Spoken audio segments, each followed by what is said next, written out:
Asan ka na?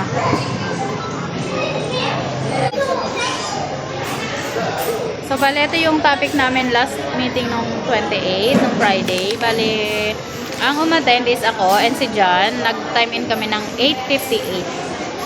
Ito naman, ito yung yung message ni Sir RC. Bale, attention tayo sa price. Lalo na yung mga, yung sa mga core, pinapa-attention niya yung mga price na mga pinapa-approve natin. Then, kailangan ilagay natin kung magkano yung budget ni customer.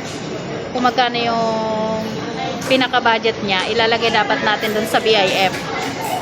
Then, i-check din natin yung lead time para sa MTO, kung ilang weeks. Tapos maglalagay tayo ng remarks. Kasi magre-reflect naman daw yan siya dun sa unofficial code. Then, meron dito mga pinakita sila na mga competitor chat box, yung mga sa kalaban natin. Ayan, may mga sila, may mga sinend din dito sa sir. Kasi parang siya si sir nag-act as parang nag-act as customer siya. Then, nandito na siya. Tapos, bukod pa doon, may mga din daw yung mga competitors mga masisigasig din magsipag-reply. Then, nabanggit din ni sir, pagdating dun sa yung business solution, yung pinaka-updated na business solution is dapat nakalagay na siya sa tablet. Bali, kasama kasi siya sa i-audit ng audit team. Pagdating nila dito sa store, pag mag-audit sila, kailangan yung tablet natin updated. Then, sa warehouse naman, may pull out tayo na lahat daw ng vacuum plus is kailangan nang i-pull out since may nangangailangan yata. So, kailangan na natin siyang i-pull out.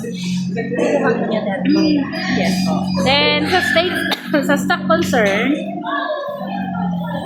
yung premium cotton kasi natin na teal, size 2, 6, tsaka 10 for cutting na.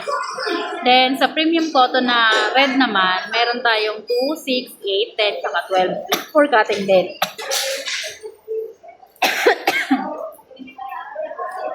Then, yung hoodie na with zipper, same din sa dry fit sando and sa dry fit v-neck. So, mga dadating to.